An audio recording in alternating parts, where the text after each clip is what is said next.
ఓం మహాగణాధిపతయే నమః. ఓం గురుభ్యో నమః. ఓం శ్రీమాత్రే నమః. పరమేశ్వర స్వరూపమైనటువంటి జ్యోతిష, వాస్తు మరియు ఇతర అనేకమైనటువంటి శాస్త్రములను మనకు అందించినటువంటి మహర్షులకి నమస్కారం.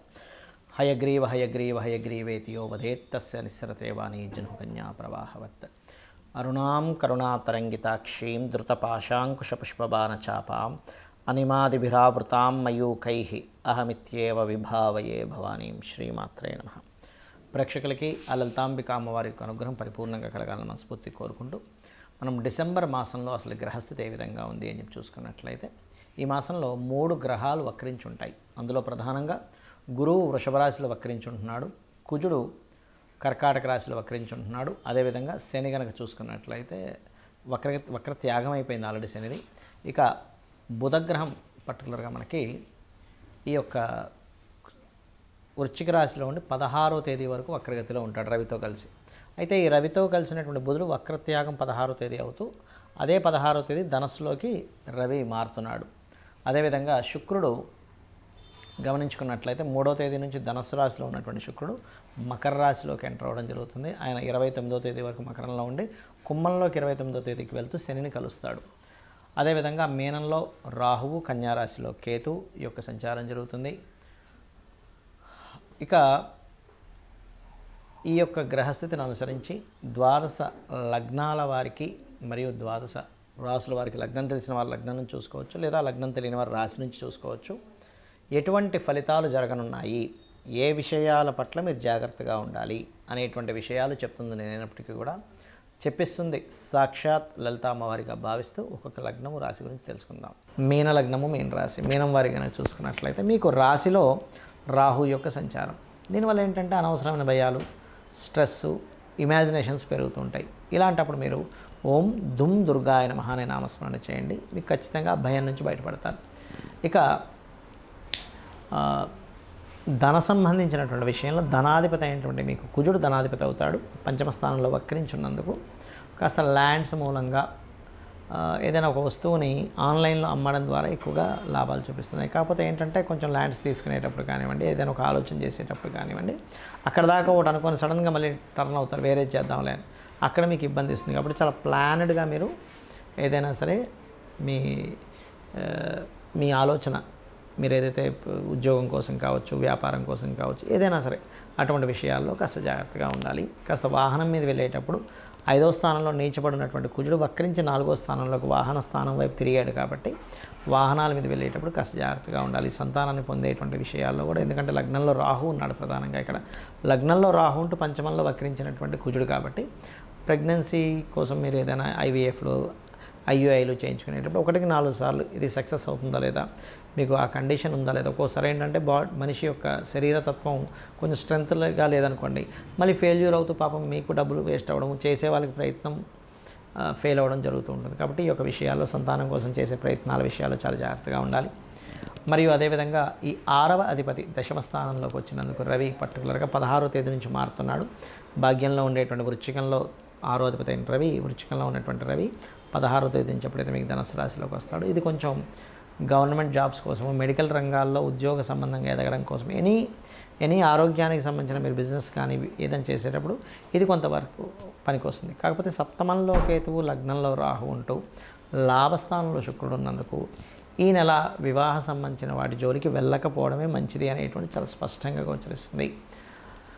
అదేవిధంగా ఈ యొక్క శుక్రుడు ఎవరైతే అష్టమాధిపతి లాభంలో ఉన్నాడో కాస్త పూర్వీకుల ఆస్తులకు సంబంధించిన వాటి మూలంగా కలిసి వస్తుంది, అందులో ఎటువంటి సందేహం లేదు. ఇక మిగతా అంశాలు కనుక చూసుకున్నట్లయితే ఇక్కడ వ్యయస్థానంలో శని భగవానుడు ఉన్నందుకు మీరు ఏదైనా ఒక ఇన్వెస్ట్మెంట్స్ చేసేటప్పుడు లాంగ్ టర్మ్ ఇన్వెస్ట్మెంట్స్ మాత్రమే చేయండి. షార్ట్ టర్మ్ ఎట్టి పరిస్థితుల్లో చేయకండి. ఎందుకంటే 12లో శని నుండి దాని మీద కుజుడు ఉన్నందుకు ముఖ్యంగా ఇన్వెస్ట్మెంట్స్ విషయంలోని జీవిత భాగస్వామితోని మీ యొక్క మ్యారిటల్ లైఫ్ సంబంధించిన విషయంలోని కొంత స్ట్రెస్ అనేటువంటిది ఏర్పడుతుంది. కాబట్టి ఈ సమయంలో ఏం చేయాలంటే కాస్త శని, కుజ, రాహు ఈ 3 గ్రహాల దగ్గర దీపారాధన చేయండి. వీలైతే నువ్వులు, కందులు దానంగా కూడా ఇవ్వండి, బాగుంటుంది. అదేవిధంగా మీరు అన్నపూర్ణాష్టకము, లేదంటే రాజరాజేశ్వరి అమ్మవారి యొక్క స్తోత్ర పఠనము, సుబ్రహ్మణ్యేశ్వర స్వామి యొక్క ఆరాధన, ఓం స్కందాయ నమః అనే నామస్మరణ చేయండి.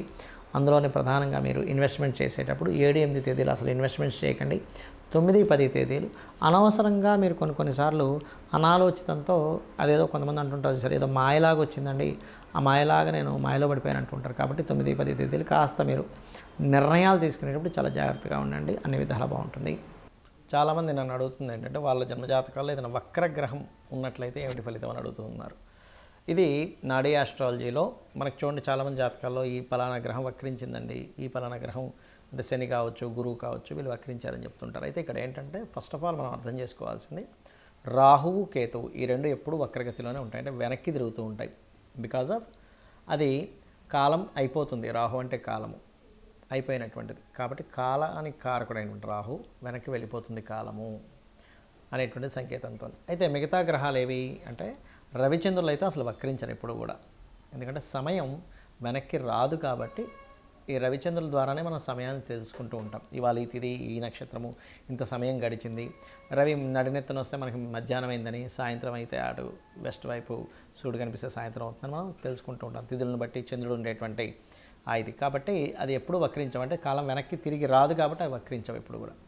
అయితే మిగతా గ్రహాలు ఏవైతే ఉన్నాయో వక్రించిన గ్రహంతో సమయంలో పుట్టారు వ్యక్తి అంటే దానికి చాలా పెద్ద విషయం ఉంటుంది. ఎలా అంటే ఒక ఉదాహరణకి శని వక్రించాడు అనుకోండి, ఏ గ్రహమైనా ఒకటే గుర్తుపెట్టుకోండి, మీ జన్మజాతకంలో వక్రించినప్పుడు ఉన్న స్థలం కంటే కూడా వెనకాతలు ఉండేటువంటి రాశితో సంబంధాలు పెట్టుకుంటాయి. అంటే ఒక్కొక్కసారి ఆ వక్రించడం వల్ల మంచి జరుగుతుంది, ఒక్కొక్కసారి ఇబ్బంది ఉంటుంది. ఎలా అంటే ఉదాహరణకి మేషరాశిలో శని, మేషరాశి కాకుండా మేషరాశి తర్వాత అయినటువంటి రాశిలో శని భగవానుడు వక్రించాడు, అంటే వృషభంలో శని వక్రించాడు. వక్రించడం వల్ల అనవసరంగా నీచ ఫలితాలు పొందుతాడు. అదే మేషరాశిలో శని వక్రించాడు అనుకోండి, అప్పుడు నీచత్వం కోల్పోతాడు. అదేవిధంగా ఉచ్చస్థానానికి కూడా అదే వర్తిస్తుంది. ఉదాహరణకి తులారాశిలో శని వక్రించాడు అనుకోండి, అప్పుడు ఉచ్చస్థానం యొక్క ఫలితాలు కోల్పోతున్నాడు. కానీ వృశ్చికంలో వక్రిస్తే ఆయన ఉచ్చస్థానంలోకి వెళ్తున్నాడు. ఏదైనా ఒక గ్రహం కనుక వక్రించినప్పుడు తను ఏ రాశిలో ఉండి వక్రించాడో అది అదృష్టానికి దారితీస్తుందా, ఇబ్బందికి దారితీస్తుందా అనేటువంటి చూడాలి. ముఖ్యంగా ఏదైనా ఒక గ్రహం వక్రించిందంటే పాస్ట్ లైఫ్లో మిగిలిపోయినటువంటి విషయాలు ఈ లైఫ్లో పర్టికులర్గా ఆ జన్మనెత్తి ఆ వ్యక్తి ఆ కర్మను తీర్చుకోవడానికి వచ్చాడని అర్థం చేసుకోవాలి. ఎలా అంటే శని దగ్గర నుంచి తీసుకుంటే శని ఎవరికైనా వక్రించాడు అనుకుంటే రెండు ప్రొఫెషన్స్ చేస్తారు చాలామంది, 2 ప్రొఫెషన్స్, అందులో డ్యూయల్ సైన్లో ఉంటే ఇంకా గ్యారంటీగా అవుతుంది. అదే జీవుడు వక్రించాడు, గురువుకి సంబంధించిన కొంత సేవ, గురువులకు సంబంధించినటువంటిది కొంత మిగిలిపోయింది ఆయనకి, జ్ఞానాన్ని పంచే విషయంలో కానీ గురువులకు సేవకు సంబంధించిన విషయంలో కానీ మిగిలిపోయింది. అంటే పాస్ట్ లైఫ్లో చేయాల్సిన గురుసేవ చేసుకోలేకపోయాడు. శని వక్రించాడు అనుకోండి, పాస్ట్ లైఫ్లో చేయాల్సిన వర్క్ ఇప్పుడు చూడండి, ఇవాళ రేపు మనం చూస్తూ ఉంటాం, ఎవరైనా సరే జాబ్ సంబంధించిన విషయంలో జాబ్కి వెళ్తారు కానీ అక్కడ సరిగ్గా పనిచేయరు, నెల జీతం మాత్రం తీసుకుంటుంటారు. అది పెండింగ్ ఉండిపోయాడు ఆ వ్యక్తి పాస్ట్ లైఫ్లో. అందుకని ఈ జన్మలో ఎక్కడైతే జాబ్ జాయిన్ అవుతాడో అక్కడ రెండు పనులు చేయాల్సి రావడం ఇట్లాంటివన్నీ వస్తూ ఉంటాయి. But it's depend on a రాశిలో ఏముందనేటువంటిది. అయితే ఈ వక్రగతి ఉన్నప్పుడు మనం అమ్మో ఏమవుతుందని భయపడాల్సింది లేదు. అక్కడ అసలు అది ఏ యోగాన్ని ఇస్తుంది, ఒక్కోసారి అద్భుతమైన యోగాన్ని ఇస్తుంది, ఒక్కోసారి ఇబ్బందిని ఇస్తుంది. బట్ అది చూసుకోవాలి. అదేవిధంగా శుక్రుడు వక్రించాడు, ఎక్కడుండి వక్రించాడు, సప్తమంలో ఉండి వక్రిస్తే ఏమవుతుందంటే జీవిత భాగస్వామి, వివాహ సంబంధాలు ఇదిగో దగ్గర దాకా వచ్చి వెనక్కి వెళ్తూ ఉంటాయి. అది కంఫర్ట్స్ కావచ్చు, వాహనాలు కావచ్చు, వివాహ సంబంధించిన విషయాలు కావచ్చు, ధన సంబంధించిన విషయాలు కావచ్చు. 3లో ఉండి వక్రించాడు అనుకోండి, 2లోకి వస్తున్నాడు అంటే ఏమిటి, మీడియేటింగ్ ద్వారా డబ్బులు వస్తాయి. అది ఏ భావంలో ఉండి వక్రించాడో చూసుకోవాలి. ఒకవేళ బుధుడు వక్రగతిలో మనిషి జన్మించాడు అనుకోండి, మీరు ప్యూర్లీ మీ యొక్క నాలెడ్జ్ని షేర్ చేయడం కోసం పుట్టారు, గుర్తుపెట్టుకోండి. అలా షేర్ చేస్తేనే ఈ జన్మ మీకు కంప్లీట్ అవుతుంది. అలా ఒక్కొక్క గ్రహము వక్రించినప్పుడు ఒక్కొక్క ఇది ఉంటుంది. కుజుడు వక్రించాడు, కుజుడు అంటే దేనికి కారకుడు, భూములకు కారకుడు. అది వక్రించినప్పుడు ఒక మంచి ప్లానెట్తో వెళ్ళి కనెక్ట్ అయితే భూముల ద్వారా లాభాలు ఉంటాయి. వక్రించినప్పుడు ఆ 159 యాక్సెస్లో ఇంకొక పాపగ్రహంతో కనెక్ట్ అయితే రావాల్సిన భూమి కాస్త పోయి ఇబ్బంది పడతాడని అర్థం. సో దానికి ఏం చేయాలంటే వక్రించిన గ్రహాన్ని మనం చూసినప్పుడు అది వెళ్ళి ఏ గ్రహాలతో కంజంక్ట్ అవుతుంది, ఏ గ్రహాలతో చూడబడుతుందో తెలుసుకొని దానికి సంబంధించిన రెమెడీ చేసుకుంటే ఈ వక్రగతి ఒకవేళ ఇబ్బందికరంగా ఉంటే ఆ ఇబ్బందికరమైన పరిస్థితులు తగ్గుతాయి. బాగున్నట్లయితే మనం ఏం రెమెడీ చేసుకోకర్లేదు, అద్భుతంగా ఉంటుంది. ఆ రెమెడీస్ కూడా చిన్నవి, గోవుకి తినిపించడము, గ్రహాలకు దీపారాధన చేయడము, లేనట్లయితే అమ్మవారి నామాల్లో ఏదైనా ఒక మంత్రం చేసుకోవడం చేస్తూ ఉండాలి. శని వక్రించాడు ఉదాహరణకి, శని వక్రగతి వల్లే ఇబ్బందులు వస్తున్నాయి అనుకోండి, ఎందుకంటే కర్మకారకుడు కాబట్టి వాళ్ళు చేయవలసిన మంత్రం ఏమిటంటే ఓం అనాకలిత సాదృశ్య చుబుక శ్రీ విరాజితాయ నమః. జుపిటర్ వక్రించి నీచ స్థానంలోకి వెళ్తున్నాడు, అలాంటప్పుడు జయ గురుదత్త, శ్రీ గురుదత్త అనే నామస్మరణ చేయండి. బుధుడు వక్రించడం వల్ల ఇబ్బందులు ఎదుర్కొంటున్నారు మీరు, అందరికీ ఇబ్బందులు ఎదుర్కోవాలని లేదు. అది ఏదైనా నీచ స్థానంలోకి వెళ్ళినా పాపగ్రహాలతో కంజెక్ట్ అయినప్పుడు మాత్రమే అప్పుడు విష్ణు సహస్రనామాలు చేయండి, లేదా ఓం నమో నారాయణాయ అనే నామస్మరణ చేయండి. శుక్రుడు వక్రించాడు, లలితా సహస్రనామాలు చేయండి, లేదా ఓం శ్రీమాత్రే నమః అని చేసుకోండి.